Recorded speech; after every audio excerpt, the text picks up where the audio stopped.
Google online ranking factors. इसके अंदर आप लोग एक ये जहन में रखिए, हम लोगों को बहुत सारी ऐसी चीजें हैं जिन्हें कंसिडर करना है और जिनमें सबसे पहले हमारी क्या होते हैं, ऑन पेज फैक्टर्स। कि हम लोगों ने किस तरीके से कैसे किन किन चीजों को अपनी वेबसाइट के ऊपर किस तरतीब से लगाएंगे, उस तरतीब से लगाएंगे तो गूगल उनको इमीडिएटली क्रॉल करेगा और लोगों के लिए एक्सेसिबल कर देगा। अगर आपकी सारे के सारे पेजेस बुक की फॉर्मेट में नहीं है, मुझे ये बताएं दुनिया का कोई पब्लिशर आपकी बुक छापना चाहेगा?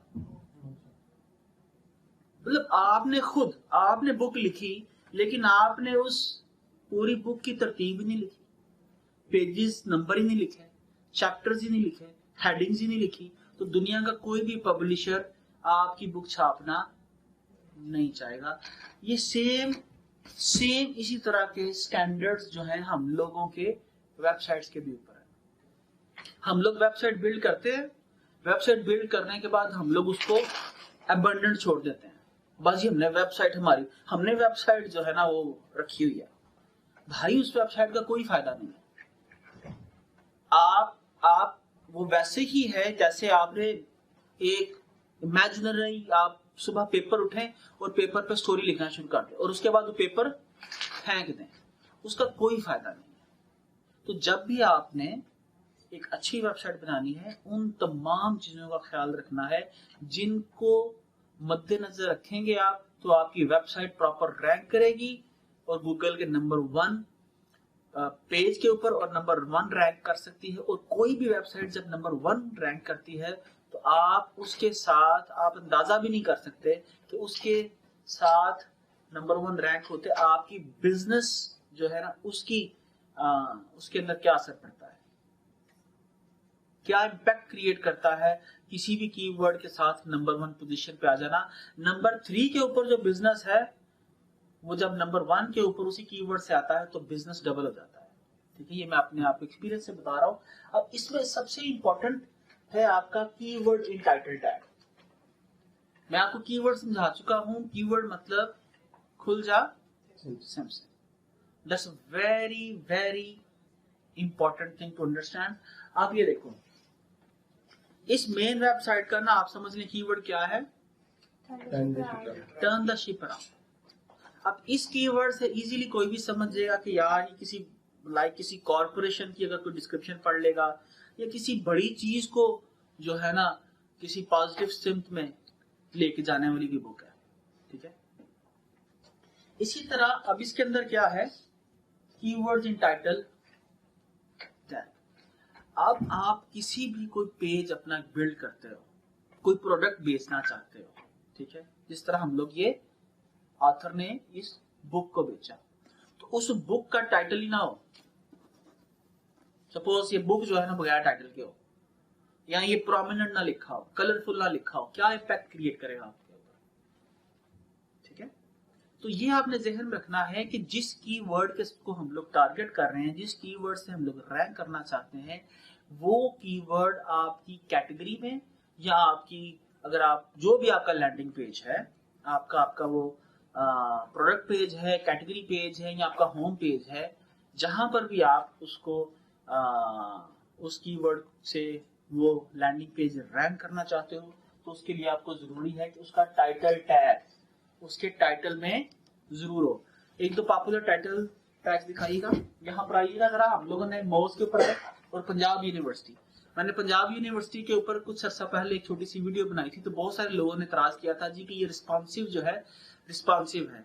भाई अगर थोड़ी सी रिस्पॉन्सिव है और बहुत सारे फैक्टर्स इग्नोर्ड है तो उसका यूजर्स को फायदा नहीं है। हमें ये अंडरस्टैंड करना है। ये देखें जी, पंजाब यूनिवर्सिटी की वेबसाइट हमारे सामने है। आप देखें कि टोटल 8 कीवर्ड्स हैं पूरी वेबसाइट के ऊपर जो इन्होंने फाउंड किए हैं। उनके होम पेज की मैं बात कर रहा हूं, और कीवर्ड जो है pu.edu.pk। ठीक है, आप ये देखें कि पंजाब कीवर्ड के साथ, पंजाब यूनिवर्सिटी के साथ जब हम लोग इस लैंडिंग पेज को, पंजाब यूनिवर्सिटी के प्राइमरी पेज को हम लोग स्कोर चेक करते हैं, तो स्कोर क्या आ रहा है, 74। ठीक है, ऑन द अदर वे हमारी छोटी सी वेबसाइट है, उसकी एक प्रोडक्ट पेज। प्रोडक्ट पेज के ऊपर हम लोग जाते हैं और एक छोटी सी जो प्रोडक्ट हम बेचते हैं उसकी हम लोग कंसिडरेशन करते हैं, और वो है सपोज हमारे scottishkillshop.com/leather-kilts। इस लेदर किल्ट के ऊपर हम लोगों ने पेज स्कोर क्या आ रहा है मूव्स के ऊपर 89%। इस एक पेज के ऊपर टोटल कितने कीवर्ड्स फाउंड हैं? 55 कीवर्ड्स जो है उसको हम लोगों ने टारगेट किया हुआ है एक पेज के ऊपर, ताकि बहुत सारे लोग अगर वो डिफरेंटली सोचते हैं, लाइक पंजाब यूनिवर्सिटी की बजाय यूनिवर्सिटी ऑफ पंजाब लिखता है, तो तब भी हमारी वेबसाइट टॉप पे आनी चाहिए। ये दो कॉम्बिनेशन है, हमने 55 डिफरेंट कॉम्बिनेशन के साथ एक पेज को रैंक किया हुआ है और स्कोर क्या आ रहा है? 89। नीचे आइएगा, टाइटल जो हमारा मेन कीवर्ड है, क्या वो टाइटल में है? ठीक है। मेटा डिस्क्रिप्शन में है, बॉडी में कितनी दफा है? 23 दफा। यूआरएल में कितनी दफा है? 1 पॉइंट, और इमेज आल्ट में 25 टाइम्स। 25 टाइम्स। अब पंजाब यूनिवर्सिटी की साइट पे आ जाए। अब पंजाब यूनिवर्सिटी की साइट पर जब हम लोग जाते हैं, अल्लाह की मेहरबानी से टाइटल में पंजाब यूनिवर्सिटी किसी को लिखने की जरूरत हुई नहीं। मतलब अगर मैं ये कहूं कि ये बुक पंजाब यूनिवर्सिटी है और उसके ऊपर टाइटल ही ना लिखा हो पंजाब यूनिवर्सिटी, मसलन अगर हम लोग पंजाब यूनिवर्सिटी के बाहर से सारे उनके बिल बोर्ड उतार लें, वो बोर्ड उतार लें जो टाइटल है कि ये पंजाब यूनिवर्सिटी है, कोई अंदर जाएगा? तो भाई वेबसाइट के ऊपर क्यों नहीं लिखा हुआ? अच्छा खैर, आगे आते हैं। बॉडी में गलती से 8 दफा। कोई इमेज लगा हुआ है पंजाब यूनिवर्सिटी के नाम से? नहीं। Meta description? No. URL? No. ठीक है जी। पेज फैक्टर चेक करें। 11 factors are hurting. Total score 74। ठीक है। तो ये इंतहाई इंपॉर्टेंट है कि जब भी आपने अपनी किसी भी लैंडिंग पेज की आपने एसईओ आप लोगों ने करनी है, तो एक तो आपने कीवर्ड्स का कॉम्बिनेशन निकालना है कि most possible combination of keywords. किसी एक से रैंक नहीं करना, क्योंकि हर शख्स वैसे नहीं सोचता जैसे आप सोचते हो। हर शख्स का सोचने का अंदाज अपना है, वो अपने अंदाज से सोचता है, अपने तरीके से प्रॉब्लम्स को सॉल्व करना चाहता है। तो आप लोगों ने इस तरीके से डिफरेंट कॉम्बिनेशन जनरेट करने हैं। ये मैं आपको बाद में बताऊंगा कि किसी कीवर्ड के हम कॉम्बिनेशन कैसे जनरेट कर सकते हैं। तो बहरहाल जनाब वापस आ जी कोर्स ऑफलाइन के ऊपर। अच्छा एक सेकंड, वेबसाइट खोलिएगा, हमारी खोल लें। तो आपने ये जहन में रखना है कि यहाँ पर टाइटल होता क्या है। जिस तरह मैंने बुक का बताया आपको टाइटल, इसी तरह हमारा इस पेज का टाइटल क्या है? ठीक है, लेदर किल्ट्स फॉर सेल। ठीक है जी, ये टाइटल उसका सबसे ऊपर। ठीक है, ये जो पेज जैसे ही खुलेगा सबसे पहले गूगल क्या पढ़ता है? आपका टाइटल। ये सबसे ऊपर क्या लिखा होगा? लेदर। ठीक है जी, kilts for sale made with 100% genuine leather, very descriptive. ठीक है, डिस्क्राइबिंग के हम लोग कर क्या रहे हैं, किस तरह कर रहे हैं। तो ये आप चीज ध्यान में रखिएगा। अगर आपके टाइटल्स जो हैं वो आपके प्रॉपर नहीं होंगे, डिस्क्राइब नहीं कर रहे होंगे, तो आप लोगों को समझा नहीं पाएंगे। अब एक काम कीजिएगा, आप गूगल में सर्च कीजिएगा सपोज पंजाब यूनिवर्सिटी। जैसे ही हम लोगों ने पंजाब यूनिवर्सिटी सर्च किया तो टाइटल क्या आ गया? University of the Punjab. नीचे क्या आ रहा है? Hailey college of commerce, PU new campus, PU Gujranwala campus. ठीक है, सारे कैंपसेस आ गए उनके। ठीक है, ये साइड के ऊपर एक पेज आ गया क्योंकि बहुत बड़ी यूनिवर्सिटी है। अब लेकिन सेकंड इमीडिएट पेज आप देख रहे हैं यूनिवर्सिटी ऑफ पंजाब विकिपीडिया का है।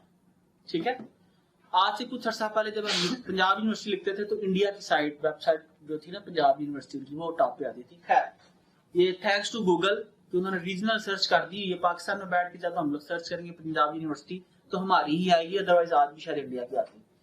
तो आप ऐसा कीजिए, यहाँ पर लेदर किल्ट्स लिखें।